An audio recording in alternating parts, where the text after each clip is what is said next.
hablando del orden y de la importancia que tiene ese orden como organización, como clasificación, como capacidad de jerarquizar las cosas, y en ese ordenamiento entonces vamos integrando información que decíamos implica necesariamente la conexión con el sexto centro.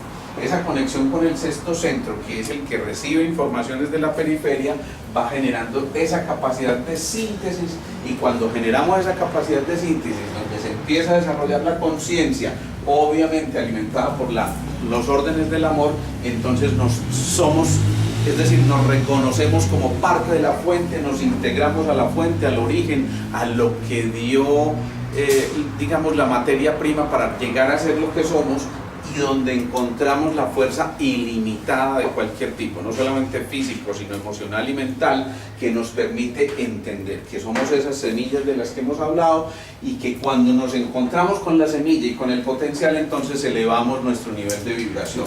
Elevar el nivel de vibración es alinear los sueños con los deseos, para que ese deseo ardiente se fructifique y finalmente se consolide en aquello que hasta ahora no había sido creado, y entonces nos convertimos en co-creadores.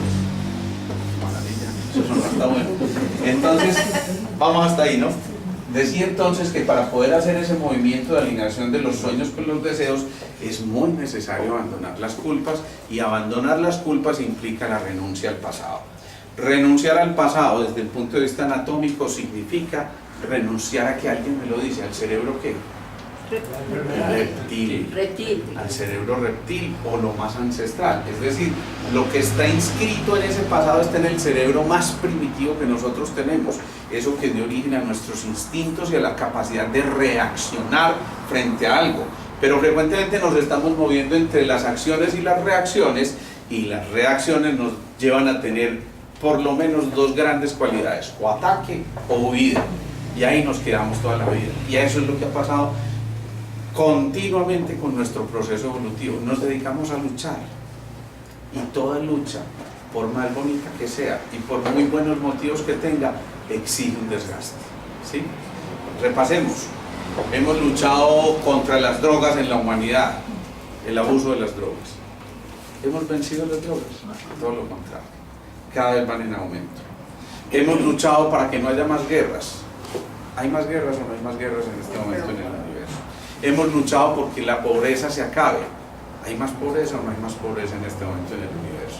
Entonces fíjense, cuando asumimos esa actitud de lucha, nos estamos desgastando y estamos evitando que ocurra una cosa fundamental con el manejo de la energía, que es fluir con esas energías. ¿Qué ibas a decir, Carlos?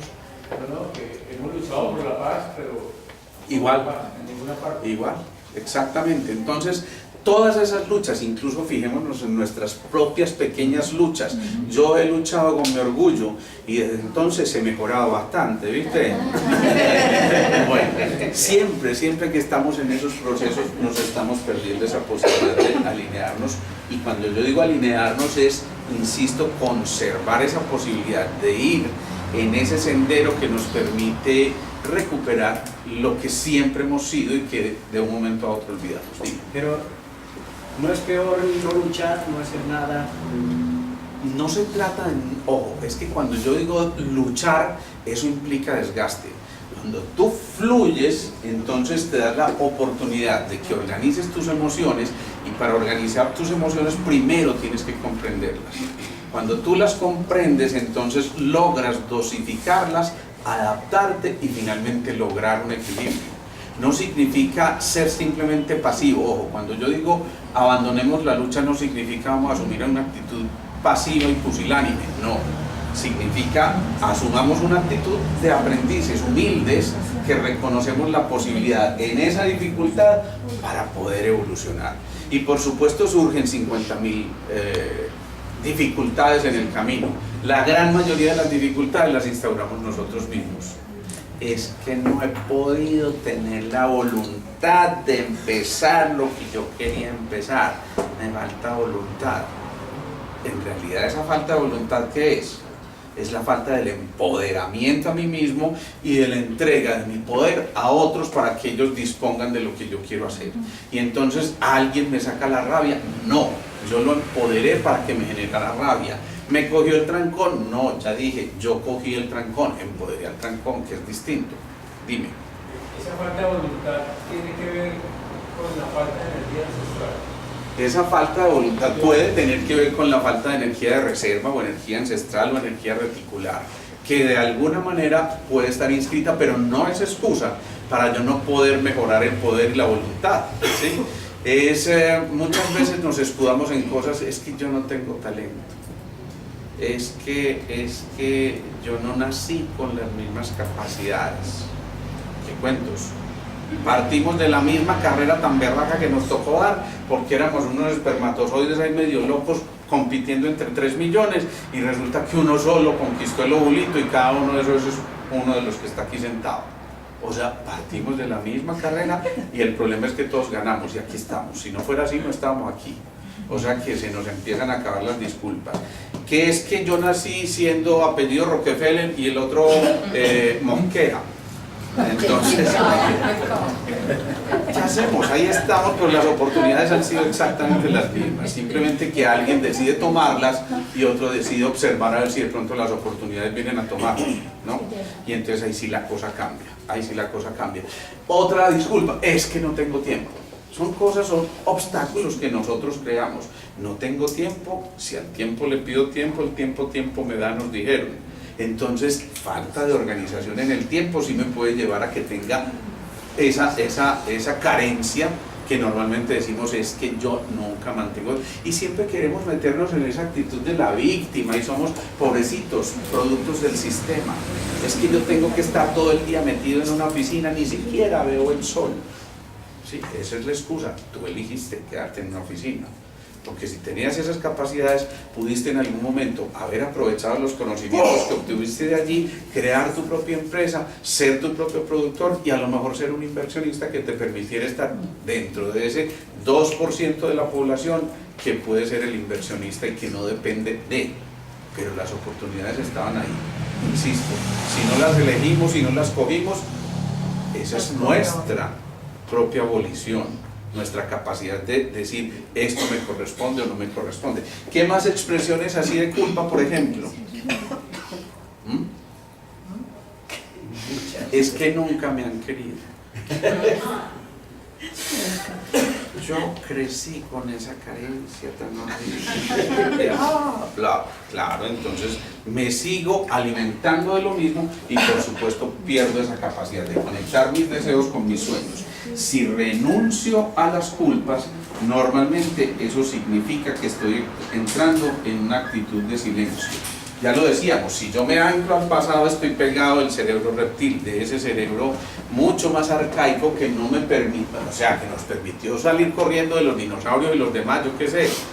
A mí esa época no me tocó, algunos de aquí pues que sí, pero bueno, lo cierto es que a mí no me tocó eso. Sin embargo, esos miedos ancestrales, todos están grabados ahí y de alguna manera nos están llevando a que asumamos esa actitud de silencio. Por eso en la ocasión anterior hablábamos del silencio y la importancia que tiene ese silencio para recuperar ese orden interior.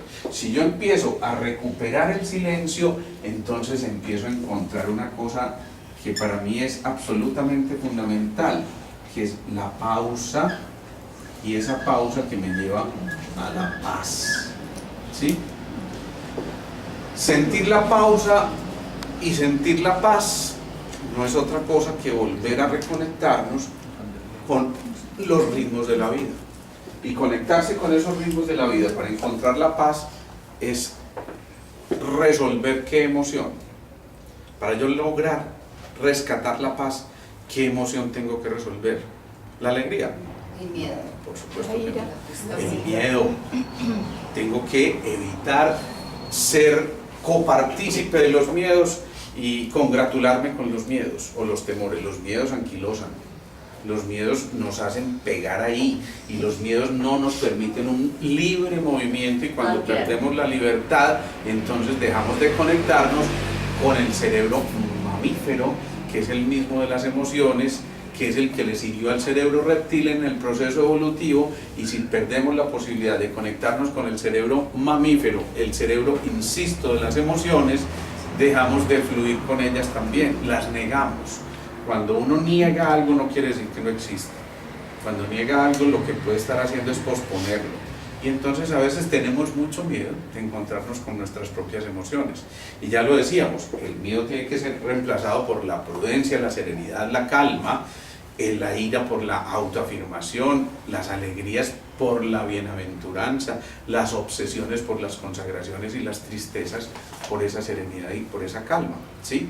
Entonces, si nosotros logramos hacer ese avance, esa paz que queremos encontrar, la vamos a encontrar precisamente cuando decidimos hacer el camino del retiro. Cuando yo me retiro no quiere decir que me aísle de la humanidad, sino que me voy a un sitio donde yo pueda conversar conmigo mismo. Ese sitio puede ser aquí, aunque esté repleto de gente. ¿Qué quiere decir eso?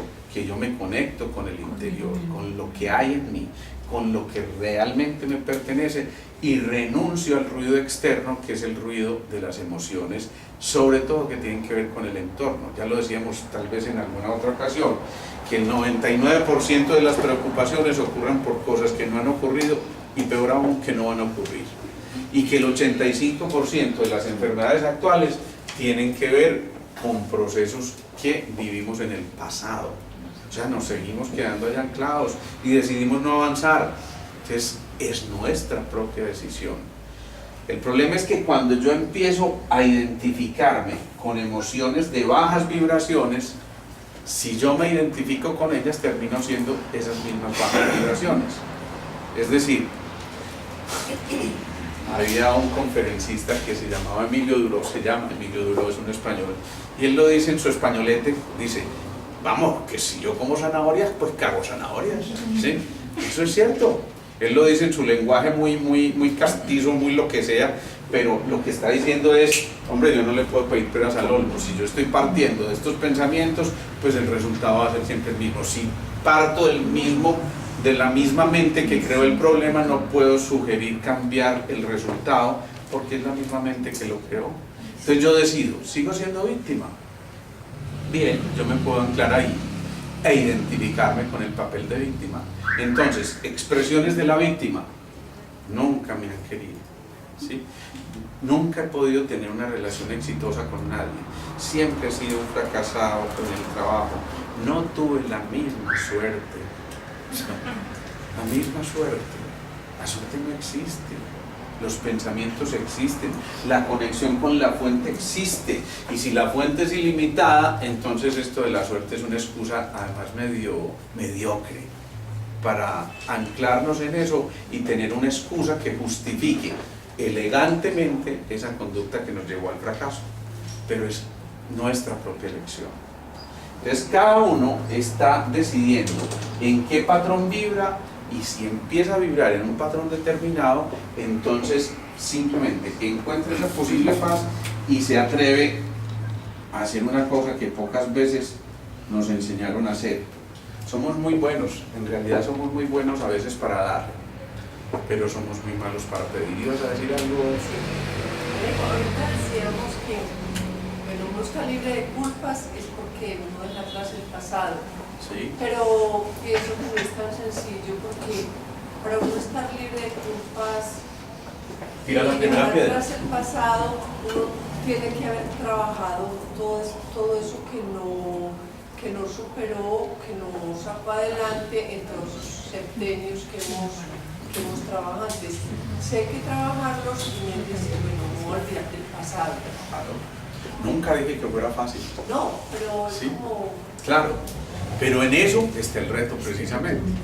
Y realmente cuando tú logras solventar muchas cosas de esas que quedaron pesando en el pasado, es cuando el proceso tiene mérito. Valiente gracia hacer las tareas fáciles siempre, ¿no?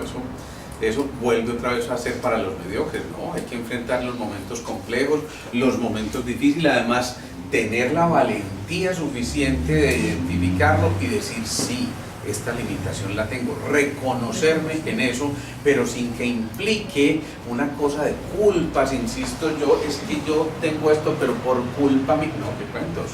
Hay que asumirlo, es un aprendizaje. Una culpa, normalmente, si es abordada de la manera adecuada, te lleva a un aprendizaje. Luego deja de ser culpa porque en el aprendizaje estás generando emociones completamente nuevas y entonces ya el aprendiz recupera una cosa muy importante. Cuando alguien está aprendiendo algo, además lo está aprendiendo con pasión, con ganas, con entusiasmo, lo primero que recupera es la sorpresa, la capacidad de sorprenderse, la alegría. Entonces, ¿qué está recuperando en eso? El niño interior del que nos han hablado, la levedad o la levedad, ¿sí? Que es la edad del que es capaz de sorprenderse. Y esa levedad nada tiene que ver con la edad cronológica. Alguien puede tener o vivir en la levedad aunque tenga 90 años o 100. En cambio hay otros que tienen una pesadez muy profunda a pesar de que tengan 4 o 5 años. ¿Por qué? Porque les enseñaron a cargar con todo. Cuando la mamá le dijo, es que usted no sirve para nada, es que usted va a ser un bueno para nada, es que usted nunca hace las tareas, es que usted no come, es que usted, en cambio, mire a su hermano. Esto está siendo una cosa muy importante. Acuérdense, ¿qué dedo es este? ¿Qué representa esto? La mente o el aire, ¿sí? Y entonces, si yo estoy haciendo esto, ¿qué estoy tocando en el otro? La mente. Y si es un ser indefenso, como un niño que está en formación, que aún no tiene muchos criterios de muchas cosas, pues es muy probable que esto lo afecte y crezca pensando en que en verdad yo soy bueno para nada, ¿sí? Yo soy un inútil, nunca he sido tan inteligente como. Hicieron un estudio, a mí me sorprende eso, de mucha gente que está inconforme con su salario. Y resulta que encuentran que el 80% de quienes se quejan de su salario no están descontentos por su salario, sino porque el otro gana más. ¿Eso qué significa? Que estamos lejos de ir por el camino que es, en ese sentido. ¿Por qué? Porque cuando estamos estableciendo comparaciones, entonces frecuentemente logramos una cosa que no nos habíamos propuesto, pero que resulta como consecuencia lógica y es la infelicidad, es el fracaso. Cada uno elige también. Si yo me quiero comparar, que no sea por competir con el otro, sino simplemente por establecer patrones que de pronto valga la pena tomar como por lo menos modelos para trascender lo que yo he sido. Y finalmente que el día en que yo me retire de este estado, pues me retire dejando una huella distinta a con la que llegué. Es decir, que por lo menos yo haya aportado un granito de arena a este universo y que cada uno vaya haciendo el proceso evolutivo. Entonces, conectarte con la paz y es atreverse nuevamente, insisto, a pedir. ¿Qué condiciones habrá para pedir? Normalmente uno le pide a la mamá, dame plata para tal cosa, o al papá y al amigo, haceme esto por favor, sí, pero generalmente cuando se trata de cosas trascendentes, ¿de quién nos acordamos? Claro. O de María Auxiliadora o de todos los demás, y entonces los martes eso se repleta ya, porque eso sí, nos acordamos que había que pedir en ese momento tan complejo de la necesidad, ¿sí? No se nos ocurrió ir antes a decir, oiga, muchas gracias por los favores recibidos, no, sino que cuando ya teníamos ese problemita, venga acá, y yo le prometo, de verdad, Virgencita, que si usted me cumple eso, yo de aquí en adelante me porto, ya me lo cumplió, qué delicia, y vuelve a la misma. ¿Sí? ¿Por qué? Porque allá está la Virgencita que me respalda. Entonces esa es una visión, digamos, que nos aleja de verdad de encontrarnos con esa fuente al momento de pedir. Si nosotros realmente nos estamos conectando con la fuente, la petición es distinta. La petición empieza por unas generosísimas gracias, ¿sí? Es frecuente que quien agradece obtenga gratitud. Es decir, aquello que nosotros lanzamos es lo que se nos devuelve y cada uno elige el boomerang que va a lanzar, ¿sí? Si yo elijo entonces en ese proceso pedir desde el amor y pedir no desde mi necesidad personal, sino de algo que me permita contribuir a un desarrollo mayor, armónico, que vaya en relación con todos esos órdenes del amor, es muy posible que se nos dé. Pedir y se os dará, ¿sí? Y entonces por ahí San Pablo decía que el de arriba podía repartir tantas bendiciones como nosotros quisiéramos, ¿sí? Pero el problema es que cuando nosotros pedimos bendiciones, bendecir es ¿qué? Es bien decir, ¿sí? Yo te pido esto, pero es que este otro sí es un desgraciado. Claro, estoy borrando con el codo lo que estoy escribiendo con la mano. Entonces, insisto, estar alineados para poder llegar a ese momento de pedir significa entonces también atreverse a hacer las preguntas adecuadas para obtener respuestas adecuadas, pero insisto, hay que tener la valentía de escuchar las respuestas. A veces las respuestas no son las que queremos, y a veces esas respuestas nos dejan un poquito descolocados y decimos, uy, pero tampoco, parce, ¿sí o no? Y cuando eso está pasando, empieza a perderse una oportunidad maravillosa. ¿Por qué? Porque frecuentemente en este acto de pedir no estamos conservando las pausas y no le disminuimos a la velocidad. Frecuentemente estamos andando a velocidades realmente insospechadas. Y entonces cuando uno va muy a la carrera, pues se pierde de observar muchas de las cosas que hay en el paisaje, ¿sí? Ir muy a la carrera es, por ejemplo, ocuparse todo el tiempo en cuestiones de trabajo y llegar a la casa a seguir trabajando. Eso es ir muy a la carrera, aunque aparentemente el ritmo parezca lento y porque no me rindes porque tengo que llegar a la casa a seguir. Pero eso es ir a la carrera en la perspectiva de la vida.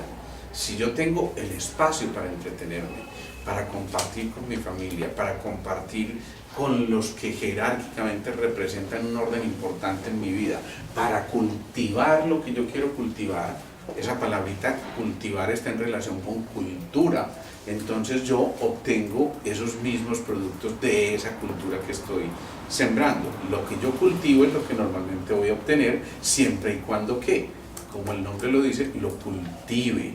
Es decir, que esté pendiente de eso, no es simplemente tirar la semilla. Mucha gente tira semillas y a lo mejor hasta brotan, pero frecuentemente en el camino fallecen porque no tuvieron una cosa fundamental que se llama cuidado. Y ese cuidado y esa atención que merecía esa semilla que ya germinó, entonces va a producir al final sus frutos siempre y cuando acompañes todo ese proceso. Lo propio ocurre a nivel interior. Si yo no estoy cuidando lo que estoy sembrando, es muy factible que empiecen a alterarse los resultados finales. Y hay gente que se queja, hombre, es que yo estoy empezando a perder la memoria, creo. Sí, la memoria, ¿sí? Y claro, ¿por qué estoy perdiendo la memoria? Porque dejo de ser yo lo que yo soy. Cuando yo dejo de ser lo que yo soy, pues entonces pierdo la memoria, no solo de lo otro, sino y sobre todo de mí mismo. Hay muchos, créanme, muchos pacientes que uno ve rotulados de Alzheimer o demencia senil, que lo único que necesitaban era recordar quiénes eran. Y para recordar quiénes eran era conectarse con el momento, disminuirle la velocidad, y cuando se disminuye la velocidad se encuentran otra vez la pausa y los ritmos que le permiten de nuevo fluir e irrigar mucho más adecuadamente. Muchos de estos pacientes lo único que tienen es un bloqueo en el tallo cerebral, porque ha sido tal la saturación de información y de carrerones de toda la vida que ese tallo cerebral, que es el receptor de todos los movimientos del estrés, se saturó. Entonces, ¿qué hace uno muchas veces? Hombre, recuperemos la pausa.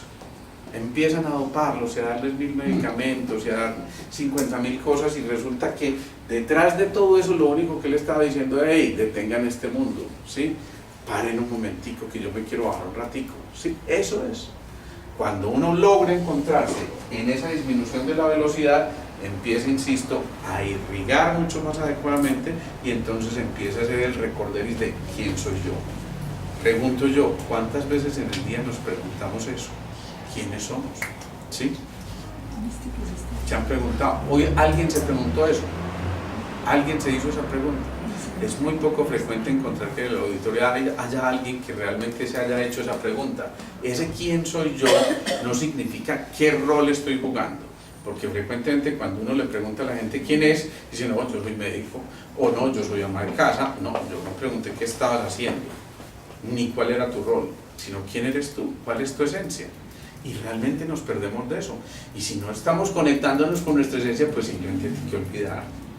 Y cuando olvidamos quiénes somos, ahí sí tenemos problemas, y grandes, porque esa pérdida, el encontronazo rico, delicioso, maravilloso, más que encontronazo, el encuentro cariñoso con nosotros mismos, se pierde aquí en esta oportunidad. Entonces, cuando yo empiezo a pedir, tengo la posibilidad de encontrarme con cosas que pueden ocurrir.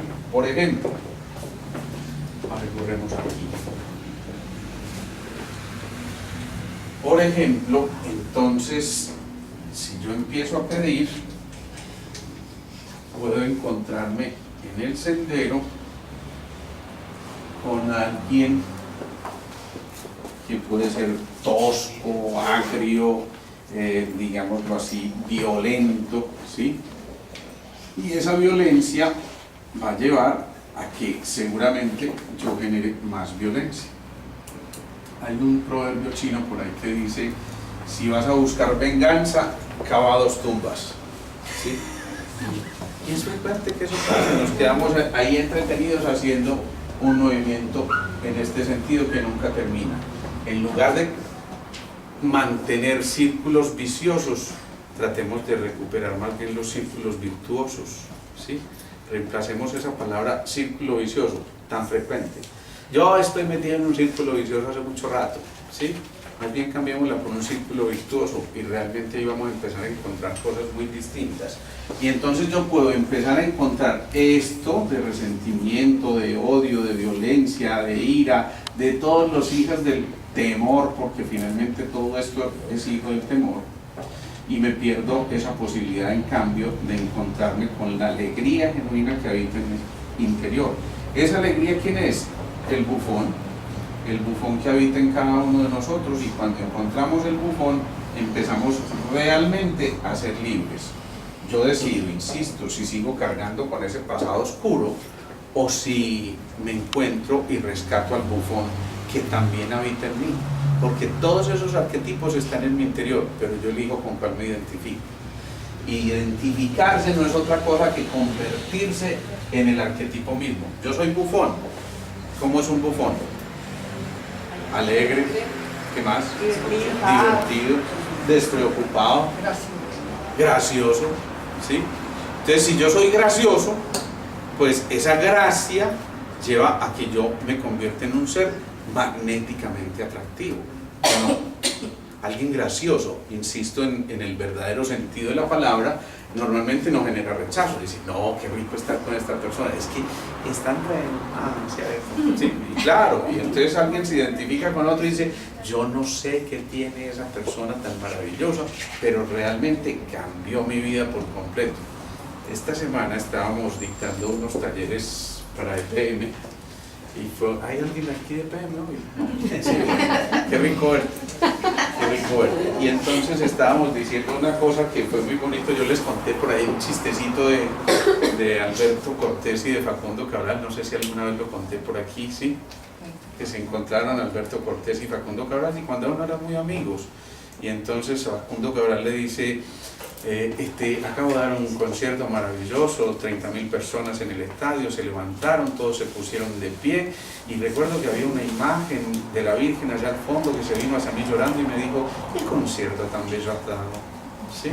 Entonces el otro le contesta: y bueno, eso está bien, pues yo acabo de hacer un concierto en el Madison Square Garden, 50.000 personas, la gente se puso a aplaudirme de pie durante 40 minutos, y recuerdo que había una imagen de un Cristo allá al fondo que se vino hacia mí y me dijo: vos sí cantás, no como ese otro desgraciado que puso a llorar a mi mamá. Cuando uno realmente... Sí, una humildad tremenda. Y eso fue muy bonito, porque además, cierto, la charla terminó y la gente empezó a aplaudirme de pie, y recuerdo que había un Cristo allá al fondo. Pero cuando uno recupera el bufón que hay en el interior, entonces todo se hace mucho más amable. Si yo recupero el bufón, ¿qué estoy contagiando? ¿Rabia? Alegría. No, alegría genuina. ¿Y la alegría qué es? ¿Alguien me la puede definir? Felicidad, amor. Felicidad, Plenitud. amor, plenitud, gozo, sensación de contento. Acuérdense de estar contenido en uno mismo. Buena energía, como liviano, como él dice, liviano, ¿sí? Eso es. Todo ese bufón que existe en nosotros es la elección que nosotros podemos tomar. Pero yo puedo ser o huérfano, o víctima, o bufón. Si yo elijo ser bufón, estoy renunciando a lo otro. Siempre que yo hago una elección, estoy renunciando a otra cosa. Acuérdense de eso siempre. Si yo elegí ser bufón, entonces es muy probable que me acompañen sentimientos y emociones como esas que ustedes acaban de describir. Si yo estoy alegre y contento, es muy poco probable que yo genere en el otro irritabilidad, mal genio, irascibilidad, maldiciones, todo lo demás, al contrario. Normalmente esa fuerza ordenante, que además es una altísima vibración porque depende de esos órdenes del amor, entonces hemos dicho que por física elemental lo que está en menor orden atrae a lo que lo que está en mayor orden atrae a lo que está en menor orden, ¿sí? Simplemente por resonancia. Esto no es una cosa que yo me inventé, esto es una cosa de la física que vamos a hacer si eso no lo podemos cambiar. Entonces una sonrisa puede ser más ordenante que 50.000 acciones distintas, porque en esa sonrisa, imagínense ustedes en este momento, traigan a su mente la imagen de un bebé sonriendo, además recién nacido, muerto de la risa, y suelta esa carcajada que a veces tienen los timbres de los celulares. Ustedes son capaces de enojarse con una cosa como esa.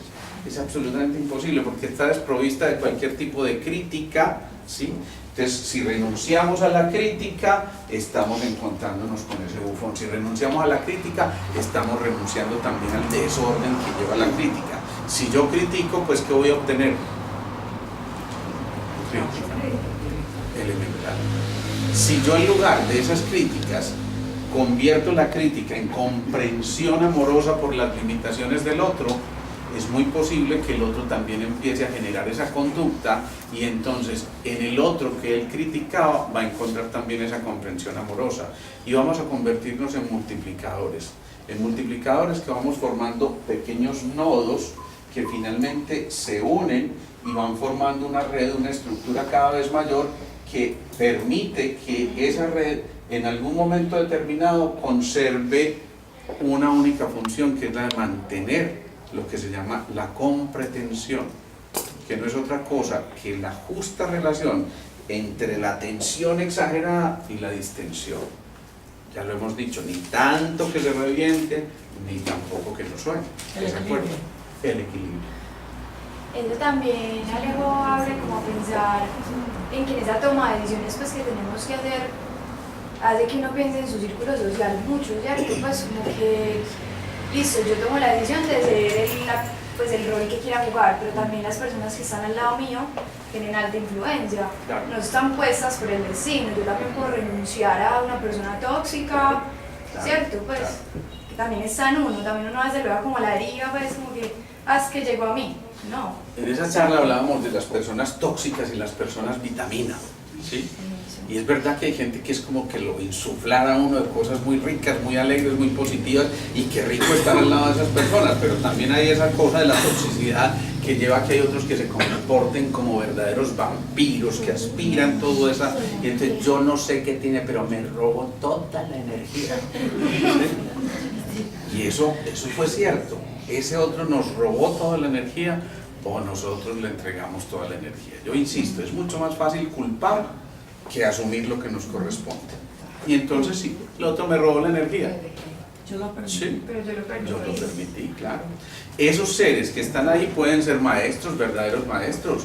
Alguien puede ser el hijo de un bandido, de un sicario, y decidir después de mucho, hombre, no, yo voy a aprender de esto y no quiero vivir la misma vida. Ya lo hemos visto con algunas de nuestras realidades aquí en este país. Hay gente que dice, no quiero seguir siendo eso, y al contrario, empiezan a crear cosas maravillosas y fundaciones y cosas de esas que le permiten a otros sobresalir. A alguien que es el hijo de un alcohólico decide si es alcohólico o un adicto a cualquier cosa, o simplemente dice, a partir de esa enseñanza y de ese maestro que de alguna manera se sacrificó, yo aprendo la lección. Pero la diferencia está en la postura frente a la vida y en cómo yo asuma eso que la vida me está poniendo al frente. Si yo elijo una cosa, pues obviamente eso tiene una consecuencia. Si elijo la otra, los resultados van a ser completamente distintos. Pero para eso nos dieron esa medio bobadita que se llamó el arte de la abolición, o el libre albedrío, como lo llaman algunos. Ese libre albedrío es yo elijo. Nadie me pone a elegir a la fuerza, ¿sí? Ojo con eso. Hay gente que le da por sufrir, hincha de Nacional, otros que no, en fin, todas esas cosas que tienen a ocurrir. Cuando yo renuncio a la crítica, estoy abriendo mi corazón a eso que digo, la comprensión amorosa que me permite de verdad relacionarme con el otro. Entonces soy capaz de dar el abrazo, pero el abrazo no solamente con Z, sino con S, es decir, generar calor, esa cosita rica, cálida del encuentro con el otro. El otro entonces abraza como, ¿qué tal? ¿Cómo estás? Han visto que ustedes en la misa, démonos fraternalmente la paz. Y una señora de pronto arriba y dice, ¿sí?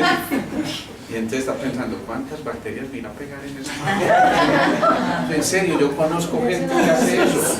Yo conocía, no lo voy a mencionar, pero bueno, conocía a alguien que cuando decían eso en la misa ella hacía, y daba el saludo con el codo. ¿Sí? Bueno, muchas gracias que no lo hubiera dado con la nalga, pues ya eso ya es de cabronarse.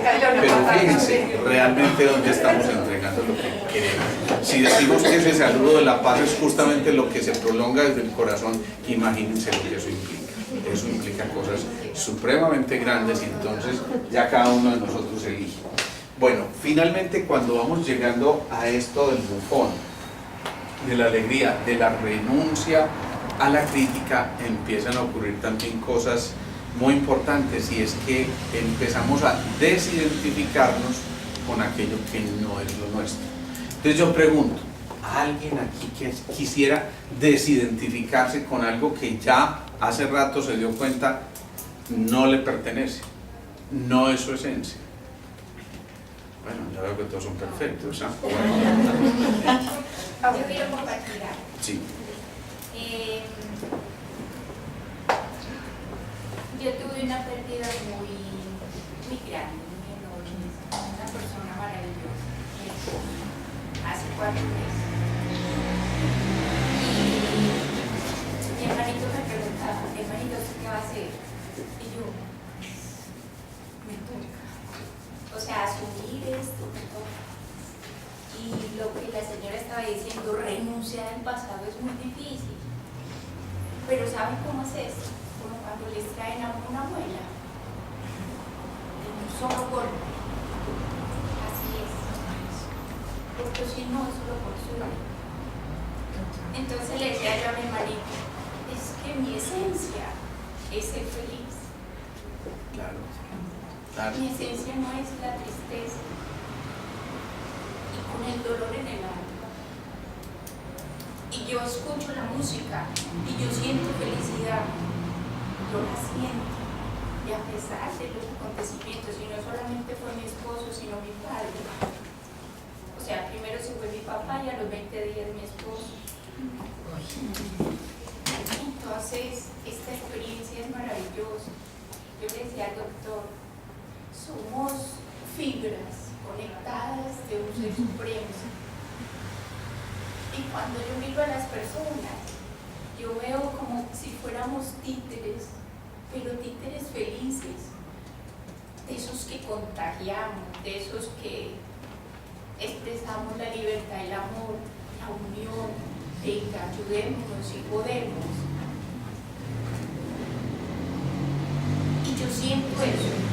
Yo no soy tristeza, y eso suena como si yo fuera egoísta, y cuando estoy triste yo imploro y digo, Dios, acuérdate. Fíjense cómo una situación como esta se puede convertir en una verdadera catástrofe. Alguien dice, yo mi papá y después mi esposo, pero yo también puedo elegir en ese momento si sigo cargando con esa posición de víctima o si al contrario, por ejemplo, como hablábamos la otra vez, yo decido honrar la vida y no la muerte. ¿Sí? A veces nos hemos anclado en honrar la muerte, ¿sí? Entonces fallece un ser querido y nos quedamos llorándolo eternamente. Y hay gente que guardaba luto 3 y 5 años y seguían cargando, ¿cómo se llamaban esas cositas? Las mantillas y esa cosa. Y por supuesto que la vida sigue y sigue habiendo colorido, y entonces el mejor homenaje para alguien al que le tuvimos todo el cariño del mundo es recordarlo con alegría, no con la tristeza, porque si no es decirle, mira, tu vida fue tan poquito que solo te recuerdo en el momento de la muerte. Y ese ser supuestamente desde nuestra fe trasciende y se va a otra esfera. Entonces deberíamos tener la capacidad de haber conservado nuestra cultura inicial de nuestros indígenas, que no solamente emparrandaban, sino que es que la parranda duraba 3 días, ¿no? Entonces eso es una determinación que cada uno de nosotros elige, volvemos a lo mismo. Es la libre elección, es lo que cada uno de nosotros está decidiendo poner como semilla para saber cómo avanza en ese proceso. Volvamos al principio. Entonces hemos visto todas esas emociones que se van cruzando. Por cierto, las emociones vienen de esa energía en movimiento que se está dando, y esa energía en movimiento nos va a llevar a que finalmente nosotros volvamos a conectar con ese sexto centro del que estábamos hablando. Y recordemos que si logramos hacer una fusión, una conexión con nuestro sexto centro, estamos generando ya la posibilidad de hacer tríadas, y decíamos, el primer centro y el séptimo centro se conectan, el segundo con el quinto, el tercero con el cuarto, y todos estos se conectan a través del sexto centro, que es el que integra la información. Si nosotros decimos, vamos a llegar a esa conexión con el sexto centro, que ya lo dijimos, integra, sintetiza, ordena, jerarquiza, prioriza la información, entonces estamos dejando atrás lo que es basura, estamos integrando, insisto, lo que es verdaderamente esencial, y digamos que tiene el papel de dejar atrás muchas de las cosas que realmente suelen ser tóxicas. Cuando hay algo tóxico, ¿qué le pasa a nuestro cuerpo? Se intoxica. Claro, pues se intoxica, claro, pero Se enferma. se enferma, Se ¿sí? desequilibra. Se desequilibra. Y el equilibrio es la perfecta armonía. Carlos lo decía ahorita cuando estaba hablando de las redes, y de esas redes que muchas veces son ese núcleo familiar pequeño, pero también es ese núcleo social con el que yo vivo en la unidad donde vivo, o el núcleo social un poquito más amplio que es la gente del barrio, o simplemente la de mi ciudad o la de un país, o etcétera, etcétera, y se van formando redes de redes de redes, pero todas esas redes tienen un lugar común, que es la integración. Algo está integrando las redes. Si ese algo se pierde, si se pierde la capacidad de integración, esto es como que se perdiera el gran gobernante. Ahora mismo se están perdiendo gobernantes, ¿no? Entonces, ¿qué pasa? Que cuando eso ocurre, entonces empiezan los dictadores.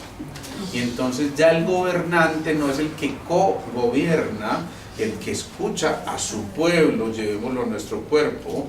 El cerebro no puede funcionar aparte de todas y cada una de los trillones de células que tenemos, sino que cada una de esas células recibe la influencia de ese director de orquesta. Y en este caso, el director de orquesta, el gobernante en este caso, es el sexto centro, que es el que integra la información. Si ese sexto centro, el integrador, está presente, es muy posible que todo lo demás entre en un orden, porque hay una batuta. Es el gran director de orquesta. Si no existe esa batuta del director de orquesta, pues cada uno interpreta cualquier melodía, y es muy posible, que las notas no confluyan y no se forman los acordes adecuados para generar la música, que es la verdadera sinfonía de la vida. Y lo que cada uno está aportando ya no es su propia nota, sino notas que no le pertenecen y que, por supuesto, seguramente van a sonar disonantes o disarmónicas o desagradables, para decirlo en otros términos. Entonces, ¿de qué depende cómo escuchemos la música? Del oído que pongamos. ¿Y de qué depende ese oído que ponemos? De la actitud que tenemos frente a la vida. Entonces yo vuelvo e insisto, en esa actitud que ponemos frente a la vida, yo puedo elegir frente a una situación, asumir una respuesta determinada. Supongamos, alguien empezó con un cuadro de artritis severo, ¿sí? Una inflamación de sus articulaciones, y por supuesto eso produce síntomas que no van a ser los más agradables. Se inflama la articulación, hay dolor, y entonces yo tengo que pensar en cómo resolver ese dolor, y la gente se toma un analgésico, es la medida más fácil, o un antiinflamatorio, es la medida más fácil, ¿sí? Pero se resolvió el problema. Frecuentemente lo único que estoy es barnizando la humedad, como lo hemos dicho, y yo decido si sigo ocultando lo que verdaderamente hay, o simplemente me enfrento y digo, bueno, a ver, ese dolorcito en la rodilla, esa artrosis de la rodilla, que normalmente está en relación con mi figura, con la figura de los abuelos, yo determino si soluciono o no ese problema. Esta mañana veía una paciente que al acostarse en la camilla tenía su pierna derecha caída, o sea, no guardaba el mismo tono. Yo sé que su pierna derecha caída implica el contacto con lo femenino o con su feminidad, pero también encuentro que tiene que ver con todo lo que tiene que ver con la maternidad o con la relación con su madre, es decir, con toda esa fuerza yin que uno ha arrastrado de tiempo atrás. Pero acto seguido busco unos filtros y me da una reacción a la hormona coriónica gonadotrófica. Esa es una hormona que se produce durante el embarazo, exclusivamente durante el embarazo, en condiciones normales. Entonces, si a mí se me cae esto y me da esta reacción a ese filtro, yo inmediatamente pienso en ¿qué? Claro, en un embarazo, pero resulta que no está en embarazo. No. Y si no pienso en un embarazo, entonces ¿en qué pienso? El embarazo de ella. En el Pues embarazo la de gestación de la mamá, pues, del o en embarazo de la su mamá. propia gestación con Exacto. sus hijos. Obviamente pregunto, ¿tienes algún inconveniente con alguno de tus hijos? Y me dice, sí, me preocupa demasiado mi niña que tiene esto y esto y esto, y empieza a soltar una cantidad de cosas que estaban distantísimas aparentemente del motivo de consulta. Pero ahí es donde está lo bonito, esa integración de la información, porque si yo me quedo simplemente tratando el síntoma, posiblemente le hubiera tratado el dolor de cabeza por el que consultó y no hubiera resuelto mayor cosa.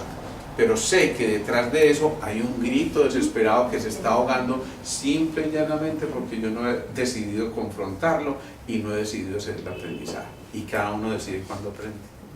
Digamos que el maestro solo llega cuando el alumno está listo. Y si ese alumno está dispuesto a escuchar, por supuesto primero que todo escuchar para aprender la lección, entonces es muy probable que el resultado final sea aprendo. Y en la actitud de aprendiz y de humildad vamos a encontrar seguramente la posibilidad de recrearnos como somos, en lo que somos, y a reconocernos deliciosamente vulnerables.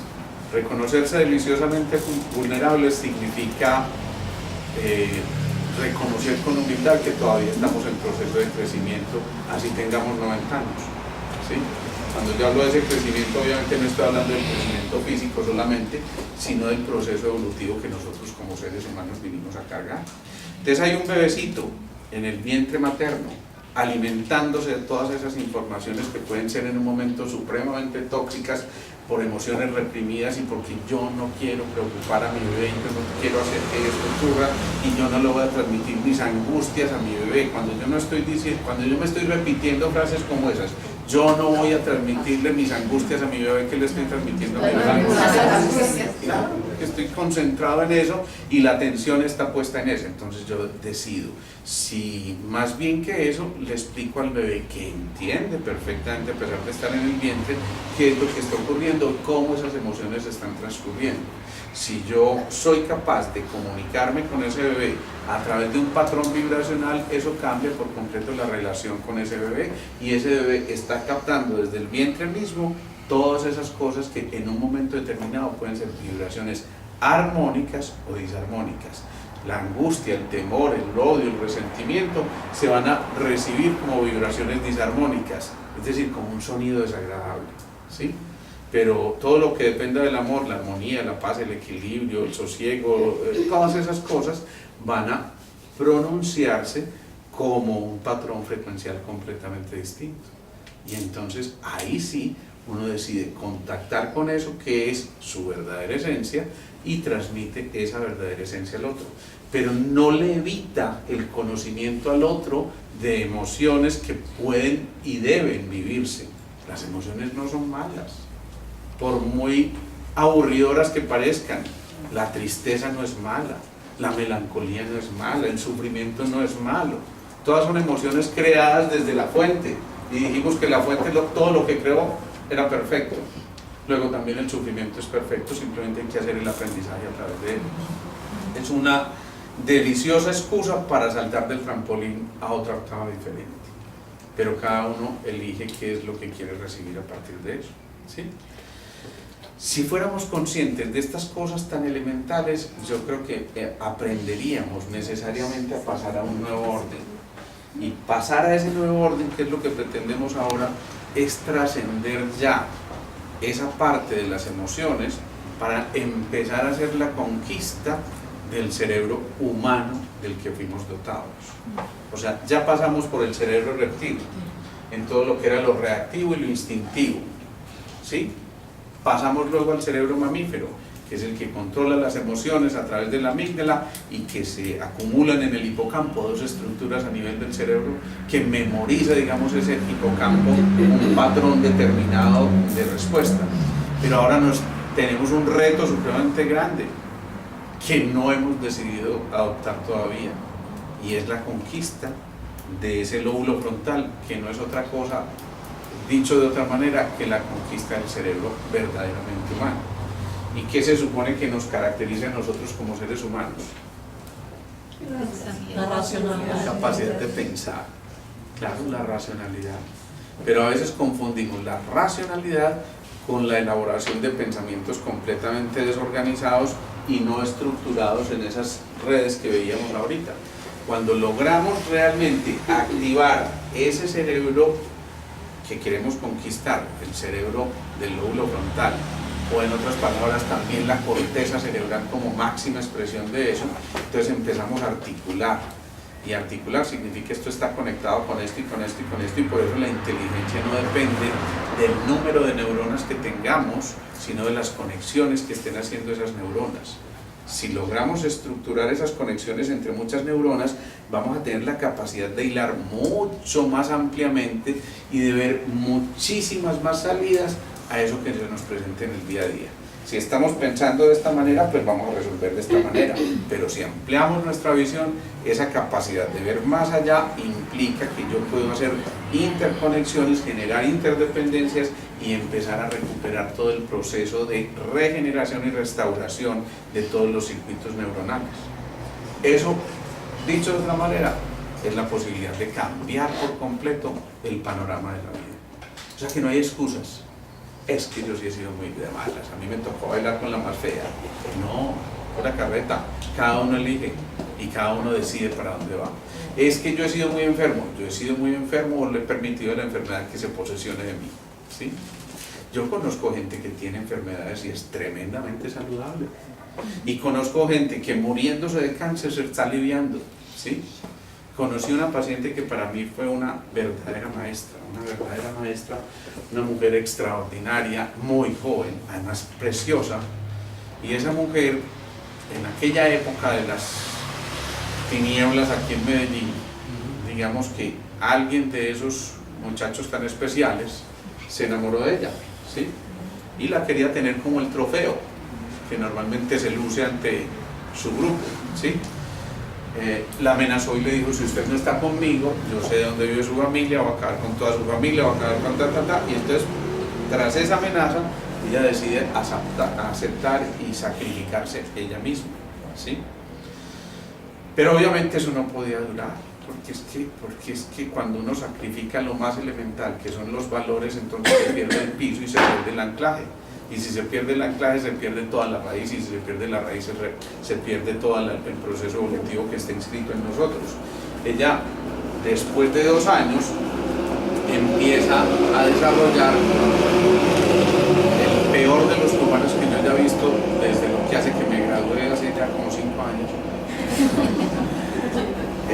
Ayer tarde, resulta que le resultó un problema en la cadera que inicialmente los ortopedistas manejaron como si se tratara de una cosa que en medicina se llamaba una necrosis avascular de la cadera. Se supone que es un trastorno en la irrigación, en la llevada de la sangre hacia esa zona, que puede producir alteraciones, pero pues de esas cosas que uno ve a esa paciente sentada a 100 metros y no sabe, eso no puede ser, hay otra cosa aquí. Yo la miro y digo, esto es absolutamente impresionante, se la remito a un colega ortopedista, le digo: ve, yo no creo en ese diagnóstico, miremosla bien. En efecto, la revisan bien y encuentran un osteosarcoma, que es un cáncer supremamente agresivo de los huesos, ¿sí? Supremamente agresivo. La biopsia, por cierto, dice células francamente monstruosas, ¿sí? Eso es lo que describen en una biopsia, que yo me quedo sorprendido cómo las descripciones son a veces como tan precisas en ese sentido. Pero por supuesto ya eso había avanzado demasiado, demasiado, y era muy severo. Para acabar de ajustar, esta chica era una testigo de Jehová que no podía por sus convicciones religiosas aceptar un trasplante, ni digo, una transfusión, una cosa como estas. Entonces ella decide que si es la voluntad de Dios, pues perfecto, que ella se muere. Pero uno, cuando estudia esa historia, se da cuenta que uno, le arrancaron su raíz, la separaron no voluntariamente sino presionada ante la amenaza. Ella decide sacrificarse, como la apoptosis celular o la muerte celular programada. Ella decide separarse de su familia por protegerla, pero está sacrificando lo más elemental, que son sus propios valores, de irse con un sinvergüenza de estos, de vivir todo lo que le tocó vivir. Y por supuesto esos valores no son negociables. No hay ningún tipo de cáncer, y eso lo digo categórica y cortantemente, que no tenga que ver con una pérdida de los valores y de los cimientos, de las bases, de las firmezas. Cuando eso se pierde, entonces el riesgo es muy grande de que ocurra un proceso degenerativo severísimo como esos. Pues bien, esta mujer, aún ya en el lecho de muerte, donde la asistimos ya hasta los últimos momentos, aún en el lecho de muerte, nunca dejó de esbozar una sonrisa, pero que ustedes no se imaginan. Esa sonrisa a mí jamás se me va a olvidar, porque había pasado de ser la mujer con un cuerpo espectacular, con una sonrisa deliciosa, a tener casi 2 caderas aquí, a estar en casi que el hilito de los huesos que le quedaba, y aún así murió completamente sonriente, porque ella decía: es que es mi proceso de aprendizaje, y yo decidí aprender, y yo decidí ser una humilde aprendiz. Y realmente, cuando uno observa cosas como esas, yo creo que necesariamente el panorama de la vida misma cambia paradójicamente a través de la muerte. Y dime si no, ¿cierto? Cuando eso pasa, entonces integramos y realmente estamos haciendo la labor que teníamos que hacer. ¿Dudas, preguntas, inquietudes, observaciones, anotaciones, acotaciones o apuntes? Todas las anteriores. ¿Ah? Yo digo que cuando aprendemos a manejar las emociones es cuando comenzamos a trascender. Se hace un proceso que nos corresponde. Claro, claro. Y esa trascendencia no es otra cosa que lo que hemos mencionado aquí como esos 3 pasos. Primero, la transformación, donde tenemos que tocar fondo, y a veces eso duele tremendamente y no podemos negarnos a que eso duela. Es que es lo natural, si ha de doler, pues que duela. ¿Por qué vamos a detener eso? Para poder hacer el proceso de transmutación, ¿sí?, que es el elevarnos a otra esfera de conciencia, y finalmente el de la transfiguración, que es trascender con mucho este cuerpo físico que vinimos a habitar. Cuando eso se da, ya el proceso ha llegado a un punto en que hay una verdadera comunión, y la comunión es la común unión con esa fuente de la que nunca debemos alejarnos. Insisto, respetando cualquier posición religiosa que cada uno pueda tener, pero acuérdense de eso, no la recuerden simplemente en el momento de una necesidad específica, sino que la conexión continua te lleva a la abundancia, y a la prosperidad en todos los aspectos, aún en el del más útil de todos, que puede ser el dinero. Entonces alguien se escuda: es que yo no tengo dinero. Visualice esa prosperidad. Si había una fuente ilimitada, pues también allá hay una fuente ilimitada de dinero. Visualícelo como si fuera un mar al que le estás trayendo 2000 litros de agua, y ¿qué? Se acabó, se secó el mar. Eso es una continua abundancia, y ahí permanece, siempre y cuando circule. Ahí está la clave, porque es que cuando yo tomo simplemente para mi propio beneficio, es una actitud absolutamente egoísta que no conduce, por supuesto, a liberar nada, y entonces la consecuencia lógica es el mundo de la escasez, ¿sí? Cuando en cambio circula, y no solamente me refiero al dinero, circulan las emociones, circula la bondad, circula la alegría, circula todo esto, pues la condena es a que yo reciba el doble de lo que di, porque aquí las matemáticas están al revés. Es dando como se recibe, es dividiendo como se multiplica. Bien, bueno, vamos a terminar haciendo la meditación, ¿no?